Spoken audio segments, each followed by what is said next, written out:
هتلاحظوا ان احنا خلينا الريبرودكتيف بلوك فولو الاندوكراين. طبعا ده الكورليشن القويه جدا بين الريبرودكتيف والاندوكراين. كويس؟ يبقى انا كل معظم الكلام اللي اتقال في الاندوكراين احنا مش هنعيده، لكن ان بريف كده هنتكلم بشكل سريع. كويس؟ بصوا ازاي؟ انا هناك بنزل. طيب احنا المفروض عندنا فارس كده لما بتكلم على الاندوكراين بتكلم على الماستر جلاند اللي عندي كده. وازاي البيتوتري دي بتبدا تطلع سواء من الانتيريور او البوستيريور تبدا تطلع مجموعه من الهرمونز اللي بتروح بعد كده على السكند تارجت وتبدا تعمل الاكشن بتاعها تو سكريت انذر فانكشنال هرمونز والفانكشنال بيبتايدز. اوكي؟ يبقى احنا بنتكلم هنا في البيتوتري دي، انا هتكلم في البوستيريور في الرينال. هاجي في الرينال بلوك معظم كلامي هيبقى عن الالدوستيرون وما شابه وبالتالي هبدا اتكلم على البوستيريور اكتر في الرينال بلوك. لكن عندي حاليا في الريبرودكتيف بتكلم اكتر على الانتيريور بيتوتري لان هي دي اللي بتاثر على الريبرودكتيف اورجانز. فانا عندي الريبرودكتيف اورجانز افكتد مينلي من خلال الهرمونز سكريتد باي اللي جايه من الانتيريور بيتوتري. اوكي؟ معايا؟ ودي كده كولكتيفلي كده بشكل عام ايه اللي بيحصل. فانا عندي بعد كده بيطلع خلاص من الهايبوثالاموس يبدا يطلع الاف اس اتش والال اتش ده غير الحاجات الثانيه كمان. لكن بيهمني في الريبرودكتيف بلوك ال اتش والاف اس اتش مينلي اللي تبدا تاثر على الاوفرز او على التست اكوردنج للسكشواليتي بتاعتها عباره عن ايه؟ تطلع التستوستيرون البروجستيرون الاستروجينز كلها الاندروجينز كلها معظمها. يبدا يخرج الكلام ده على الريبرودكتيف اورجانز الاكسترنال جينيتاليا يروح على الهير يروح على مناطق معينه في جوه الجسم ويبدا يعمل الاكشن والاقي كل الاكسترنال فيتشرز اللي انا عايزها.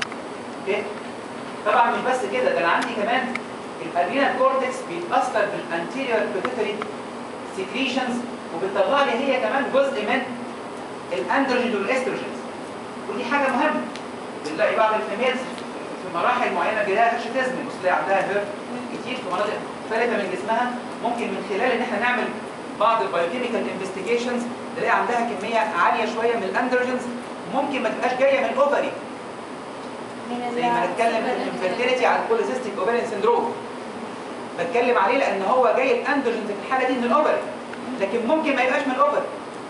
ممكن يبقى جاي من الادرينال كورتكس وبالتالي هي اللي معليه لي كميه الدهيه والتستوستيرون الموجود وعمل الهيرشيتيزم الموجود. ده حاجه كولكتيف فاهمين القصه ماشيه ازاي. لما اتكلم على هرمونز هي اللي افكتت كل القصه. صح؟ يعني اللي جاي من البيتوتري ده طالع ده هرمونز، اللي جاي من الهايبوثالاموس ريليزنج هرمونز. جاي بعد كده على كل الريبرودكتيف اورجانز عباره عن هرمونز. كل الاكشن زي ما احنا عارفين وده بنسمعه وعارفينه حتى دي ثقافه عامه يعني ان كلها عباره عن هرمون اكشن.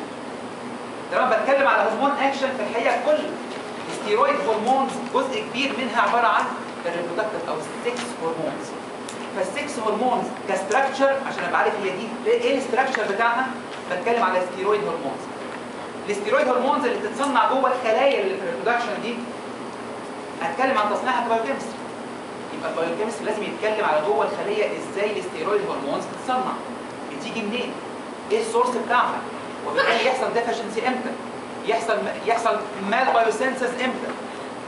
يحصل اكسترا وفي زياده امتى؟ اوكي؟ يبقى لازم ابقى عارف البايوسينثيز بتاع الستيرويد هرمونز ده بيتعمل ازاي. انا عندي مجموعه في الحقيقه من الستيرويدز الميجر ستيرويدز عندي بتكلم على البريجنولون.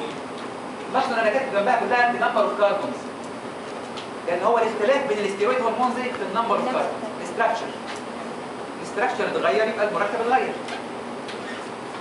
بدات البريجنولون ده ان هو ده اهم واحد. ده البريكيرسور موليكيول. كل الاستيرويدز هرمونز اللي هتيجي بعد كده سواء الاستروجينز او الاندروجينز اللي انا بتكلم على الماستر او البريكيرسور بتاعها هو البريجنولون. الى جانب طبعا البروجستيرون كلكم عارفينه مركز شويه على التستوستيرون ان هو 19 كربون، الاستراديول 18 كربون. ولو جينا نشوف الفرق بينهم هو السي اتش 3 دي يبقى الكربون الزياده دي اللي خدت دي 19 ودي 18 في حين البريجنولون ده اللي هو البريكيرسور بتاعهم كلهم عباره عن 21.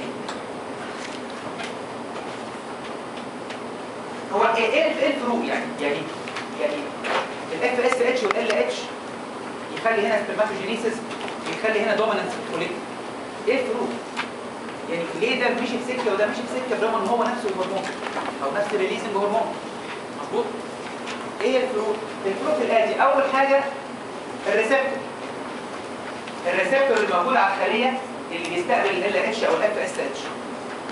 تاني حاجه بعد الريسبتور ما بيمسك فيه سيجنالينج، وخدته اصلا في الاندوكراين، خدته حاجه اسمها الهرمون سيجنالينج. السيجنال اللي بتدخل جوه ايه نوع السيجنال؟ ثالث حاجه مجموعه الانزيمز اللي جوه الخليه اللي بيحصل لها اكسبريشن، ومجموعه الانزيمز دي هي اللي تمشي لي سكه الايه؟ البايوسنسز. معايا؟ فلما الاقي الانزيمز اللي بتمشي سكه ان هي توصل لحد الاندروجين وتقف، يبقى بيطلع لي تستوستيرون، دهيه، اندروستيريديول ويقف.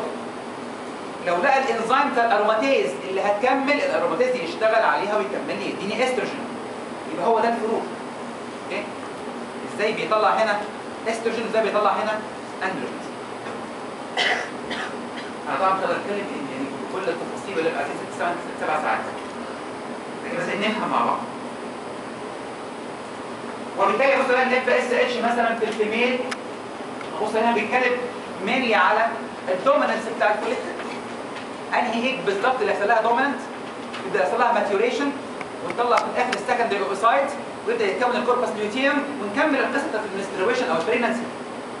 فالاف اس اتش هو اللي هيبدا القصه دي، والاف اس اتش كمان هو اللي هيبدا يخرج لي الاسترادايول اللي هيساعد مع ال اتش في الماتيوريشن بتاع الاوسايت. هنتكلم عنها بعدين في المحاضره اللي بعدها. في حين ان ال اتش في الميل هو اللي بيطلع لي التستوستيرون. اوكي؟ الانهبين دي كده حاجه داخله في النص كده مالهاش علاقه او الناس مالهاش علاقه بالقصه كلها، بس هم لو الانهبين ده كل اللي انت عايز تعرفيه يعني او اللي عايز تعرفه او اللي عايز تعرفيه. الانهبين ده عباره عن بيبتايد هرمون، البيبتايد هرمون ده ريبو ايزوفون A and B. الاي ده موجود ميل اند فيميل، البي موجود في الفيميل بس. اوكي؟ هو عباره عن نيجاتيف ريجوليتور على الاف اس اتش. نيجاتيف ريجوليتور على الاف اس اتش. وبالتالي بعد ما الاف اس اتش يتفرز ويبدا يعمل دوميننت للفوليكل، خلاص انا اف اس تاني. ايه اللي بيحصل؟ بيحصل سكريشن للانهبين، يبدا يعمل نيجاتيف ريجوليشن اف اس اتش، يقول له خلاص اقف. خلاص ده الاف اس اتش عالي في البدايه ويبدا يقل. ايه اللي قلله؟ الانهبين. كده ممتازه كده بايو كيمستري ممتازه.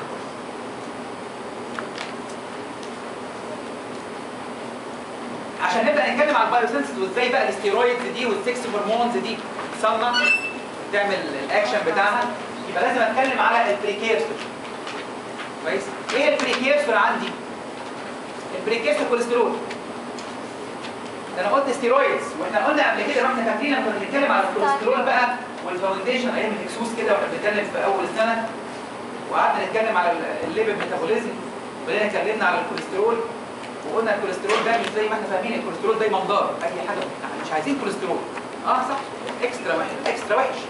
يعني اتكلمنا في حاجات اثيروسكليروزس وما شابه، وان الكوليسترول ده عندي الهاي دنستي وعندي اللو دنستي، واللو دنستي ده يخش في الماتوريشن بتاعه ويعمل الفون سيل ويبدا يعمل الاثيروسكليروزس، فبالتالي الاكسترا بتاعه مش كويس. خاصه ان انا ما باخدش منه حاجات من بره كتير لان اوريدي هو بيتصنع جوه. اوكي؟ صح؟ فقلنا من ضمن مهام الكوليسترول المهمه جدا جدا انه بيدخل في تركيب الايه؟ السيل لاير. الباي لاير ممبرين ده فيه كوليسترول، والكوليسترول هو بيتحكم في الفلويديتي بتاعه السيل ممبرين. ولما اقول الفلويديتي ابقى بتكلم بقى الفلويديتي التاثير ده على الريسبتورز وعلى الشانلز وعلى. قلنا كمان الفيتامين دي، اتكلمنا عن حاجه مهمه قوي، قلنا الاستيرويد هرمونز. جه ميعادنا هنتكلم عن الاستيرويد هرمونز. يبقى الكوليسترول ده هو اللي هيبدا يتصنع منه.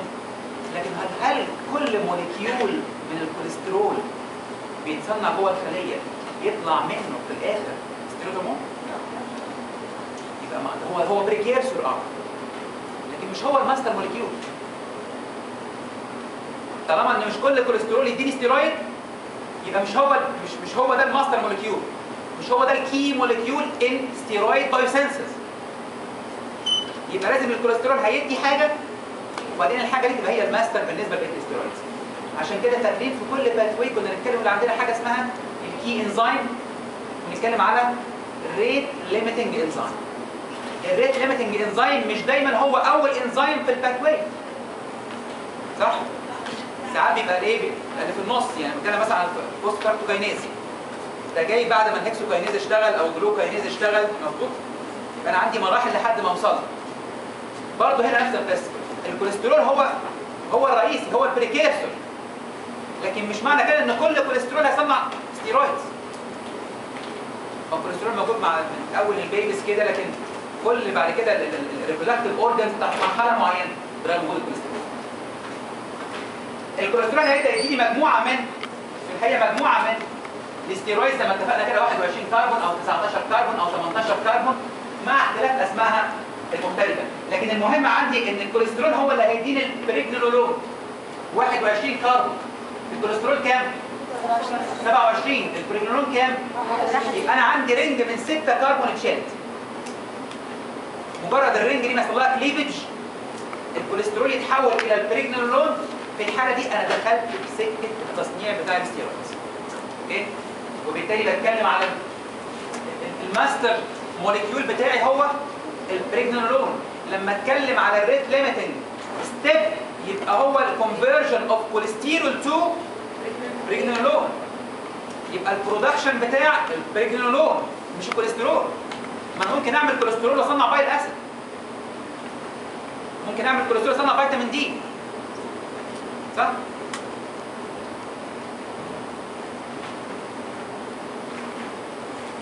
وبالتالي اول سلايد السكه بتاعتي ماشيه ازاي؟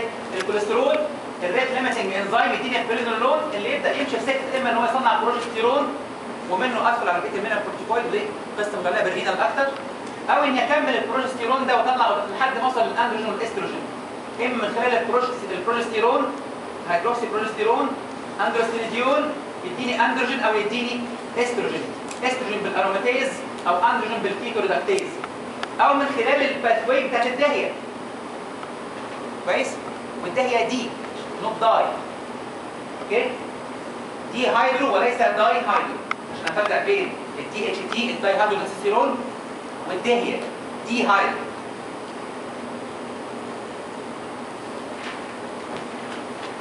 وادي القصه الاول، من اول الكوليسترول يديني البريجنولون ملوش اي سكه ثانيه. في الاستيرويد بايوسينسيس الكوليسترول هو سكته يدخل البريجنولون، بعد كده انت نشتغل بقى. دي مجموعه ال 21 كربون، دي مجموعه 19، دي مجموعه 18 وهكذا.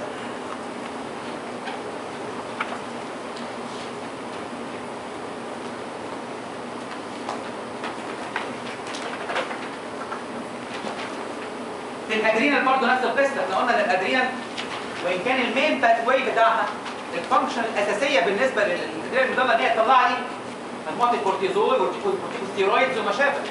يبقى الجلوكورتيكويد هو ده الفانكشن الاساسيه بالنسبه للادرينال، لكنها ان اديشن كمان بتطلع لي مجموعه من الاستروجين والاندروجين. عشان كده لو حصل مشكله في الادرينال المضله وطلعت لي كميه كبيره من التستوستيرون او الاستروجينز، يبقى هيحصل حاجه مش طبيعيه زي الهيرشوتيزم اللي بيبقى راجع الى مشكله فين؟ في الادرينال مش في الاوفاري. اوكي؟ والا كنا عرفنا الكوليسيستيك ايه وخلصنا. ما حتى الان ما يقدرش يعرفوا الكوليسيستيك جاي منين.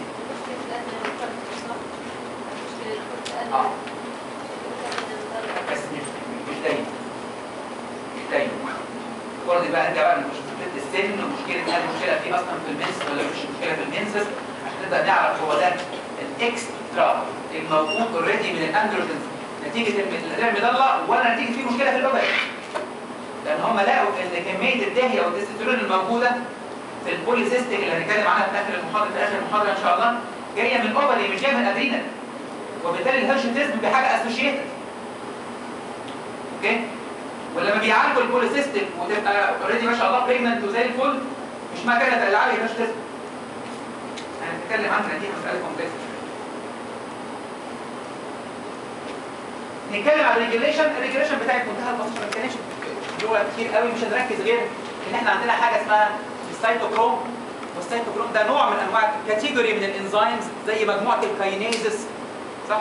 مجموعه الفوسفاتيزز دي مجموعات بيبقى ليها فانكشن معينه. انا برضو بتكلم هنا على مجموعه السيتوكروم بيهمني قوي اللي هو البي 450 SCC، هو ده الانزيم responsible for the conversion of cholesterol to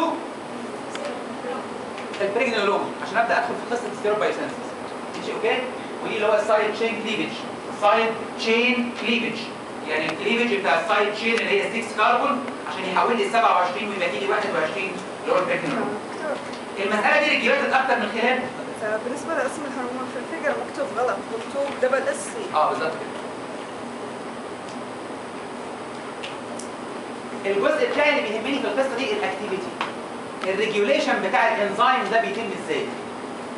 فاكرين كنا دايما كل ما نتكلم في باث واي نقعد نتكلم على الريجوليشن، فوسفوريليشن دي فوسفوريليشن، فاكرين؟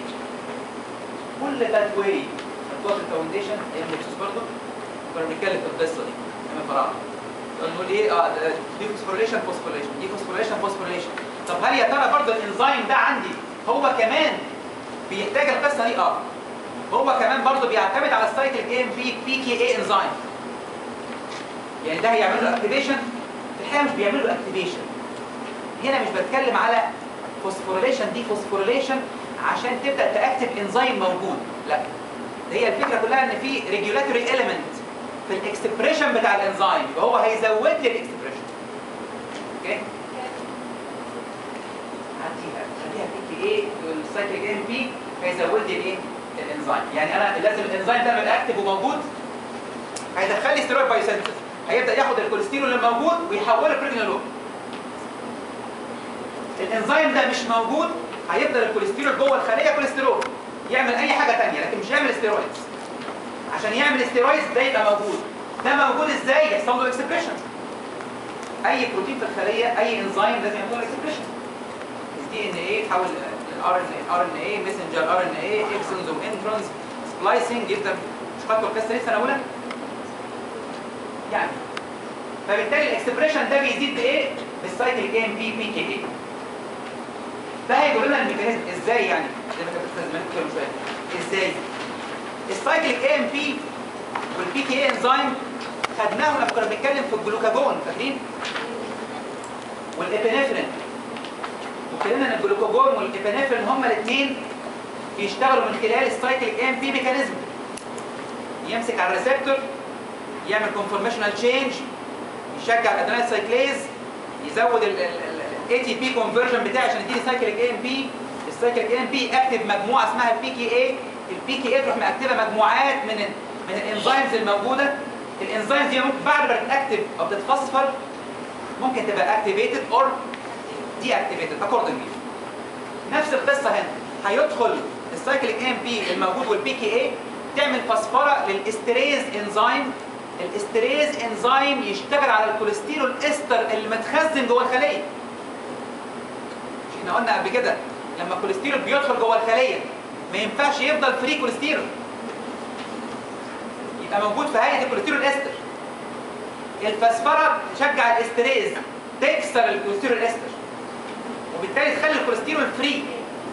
لما يبقى الكوليسترول فري في السيتوزول يبدا يتسحب جوه الميتوكوندريا. لما يتسحب جوه الميتوكوندريا يلاقي الانزيم اللي احنا بنتكلم عليه اللي هو البي 450 اللي يحوله من كوليسترول الى بريجنولون، يبدا يخرج بقى بريجنولون ويبدا يتصنع ستيرويدز مره ثانيه. وبالتالي يبقى انا عندي مرحله الاستريز عشان تبدا تديني الكوليسترول الفري السبستريت اللي هيشتغل الانزيم، ومرحله ثانيه ان هي تبدا تعمل لي ترانسكريبشن، تزود لي الترانسكريبشن والاكسبريشن بتاع الانزيم. بقى عندي الانزيم وعندي الكوليسترول، ابدا احصل على البريجنولون واكمل ستيرويد بايوسينثيسيس.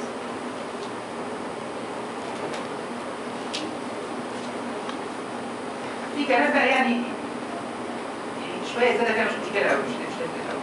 اوكي؟ يعني هنا مثلا بقى خلاص مش معاش ثاني تاني يقول لك كوليسترول نيجاتيف فيدباك بريد على الاتش ام جي كل ده فيز. صح كده. ده امتى؟ ده سيتوزول. يعني لما يبدا يتسحب الكوليسترول بعد ما الكوليسترول يبقى فري في الخليه السيتوزول ويتسحب للميتوكوندريا عشان الستيرويد بايوسينثيسيس يقل في السيتوزول. لما يقل في السيتوزول يبدا يعمل انهبيشن تاني او فيدباك انهبيشن على ريدكتيز، يبدا يوقف القصه دي. الفيدباك انهبيشن يقف وبالتالي الخليه تسمح بدخول كوليسترول تاني. صح؟ عشان كده ال اتش اللي بيطلع التستوستيرون بيشتغل ازاي؟ ال LH يجي يمسك في الخليه. دي المرحله الجايه.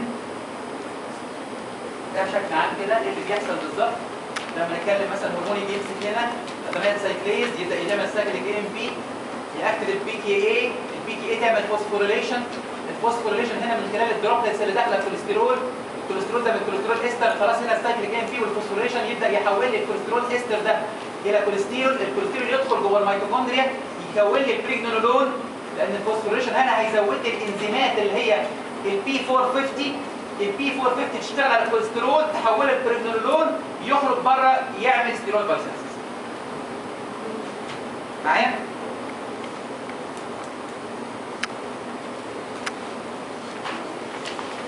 هنا احنا عندنا لما نتكلم بقى نبتدي نتكلم على واحد واحد، نتكلم بقى على التستوستيرون والاسترادايول كاثنين من اهم الاستيرويد هرمونز الموجودين عندي في الريبرودكتيف بلاد. همسكهم بقى واحد، انا اتكلمت جنرالي دلوقتي حاليا على ستيرويد بايسنسز. كويس؟ لحد ما وصلت لمرحله البريجنولون اللي هو الماستر ده. الكي موليكيول ده بالنسبه لي. واتكلمت على الريت ليميتنج ستيب. الريت ليميتنج ستيب دي بتطلع ايه في الاخر؟ بريجنولون مش كوليسترول. اوكي؟ لازم افرق.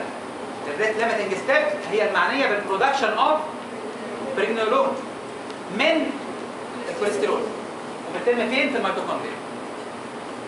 نيجي نتكلم على الكوليسترول بقى دلوقتي حاليا خلاص مفيش مشكله خالص، الريت ليميتنج ستيب عندي زي الادرينال بالظبط يحصل ديليفري للكوليسترول، الكوليسترول يدخل جوه الممبرين يدخل جوه الكوليسترول ده من خلال وجوده في السيتوزول استر موجود، الاستر ده ينكسر بالاستريز لحد دخول السايكليك AMP والفوسفوريليشن يديني فري كوليسترول يدخل جوه الميتوكوندريا يشتغل عليه الانزيم ويديني البريجنولون. البريجنولون ده بعد كده يتحول الى التستوستيرون ازاي؟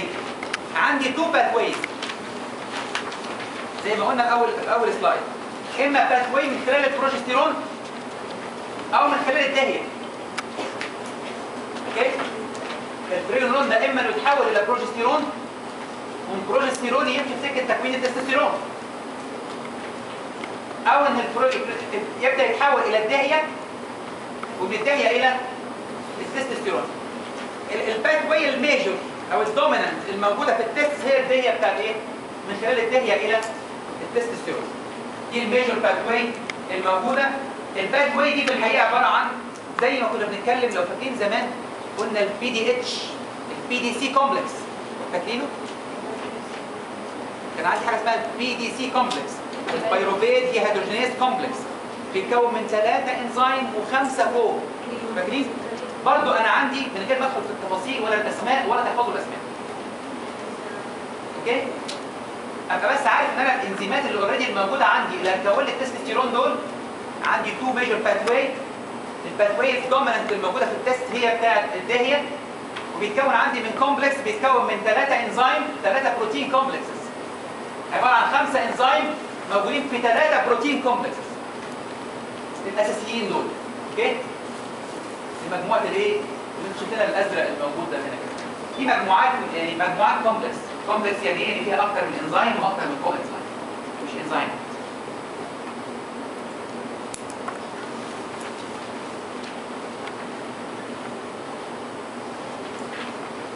طب اتكون التستوستيرون اوريدي موجود، هيحصل ايه التستوستيرون بعد كده؟ عندي الميتابوليزم بتاعه حاجه من اثنين، اما ان التستوستيرون ده يبدا يعني يديني ان اكتف ميتابولايت، ودي مرحله من مرحله الديجراديشن، مرحله من مراحل الديجراديشن اللي هو يبدا يديني في الاخر كيتوستيرويدز. الكيتوستيرويد دي ان اكتف يعني موجودها زي عضله. اوكي؟ او نقدر نقول انا هقول حاليا يعني عشان نتكلم ساينس مظبوط مش معروف ليها حتى الان حاجه معينه، مفيش اكشن محدد نقدر نحدده. هل هي كده عشان تخرج بس وخلاص ولا ايه الموضوع بالظبط؟ مش عارفين. اوكي؟ هنقول ان اكتف ميتابولايت لحد علمنا حتى الان. او ان هو يبدا يتحول الى الDHT من تستوستيرون الى داي هيدروتستوستيرون، وده اكتف ميتابولايت، ده الاكتف فورم اوف تستوستيرون، هو ده اللي بيعمل الاكشنز الداي هيدرو تستوستيرون.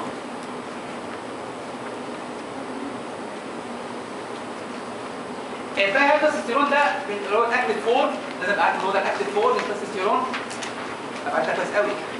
يبقى الميل 6 هرمون الاكتيف فورم بتاعها هو الدايهيدروتستوستيرون لوحده. اوكي؟ البلازما كونسنتريشن بتاعه 1/10 اوف تستوستيرون، كميه اقل بكتير من التستوستيرون.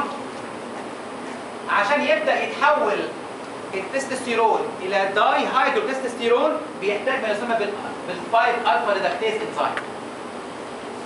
5 الفا ريدكتيز انزيم. ايه؟ هو التستوستيرون عباره عن ادي تستوستيرون وادي دي اتش تي. كل الفرق ايه؟ ان الدبل بوند اللي هنا حصل لها هيدروجينيشن. بدل ما هي دبل بوند اتكسرت الدبل بوند واتحطت اتش. صح؟ الاتش اللي اتحطت دي جت منين؟ من الناد بي اتش. اوكي؟ احنا خدنا قبل كده وقلنا الاكسيديشن والريدكشن يعني الكترونات. والالكترون اللي جوه الخلايا ما بتتحركش كده، مفيش حاجه اسمها الكترون طاير لوحده كده في سماء الخليه، مفيش. هو بيتحرك كاتشات. اوكي؟ وبالتالي الريدكتيز هيبدا بوجود الناد بي اتش يبدا يكسر الدبل بوند دي ويحاول داي هيدرو تستوستيرون اللي هو الاكتيف فورم بتاعه. لازم ابقى عارف اسم الانزيم لان ده انزيم مهم زي الريتمتنج انزيم وهكذا. الترانسبورتيشن في الحقيقه اذا خرج الكلام ده من الخليه بالنسبه لي كتستوستيرون او دايهيدروتستوستيرون هيعمل الاكشن المختلف على الاورجنز ازاي؟ عشان يمشي في الدم احنا زي ما اتفقنا هو اصلهم كل الاستيرويدز جاي من الكوليسترول، والكوليسترول ده نوع من الليبيد، والليبيد بتبقى في الحقيقه مش في الميه. صح؟ ما بتحبش الميه اوريدي، وبالتالي لازم يجي بروتين يشيلها. وبالتالي الترانسبورتيشن بتاع السكس هرمونز نيدز بروتين. البروتين ده هو اللي بيسمى 6 هرمون بايندنج جلوبولين. يبقى نوع من الجلوبولين بروتين جلوبولين، يبقى عارف كده، عارفه كده كويس. الجلوبولين ده هو اللي هيشيل السكس هرمونز سواء كانت الاستروجين او الاندروجين. اوكي؟ هو اللي بيشيلها يبدا يوديها للتارجتس المختلفه، سواء كانت التارجت دي حاجات بريفري او متعلقه بالاكسترنال جينيتاليا.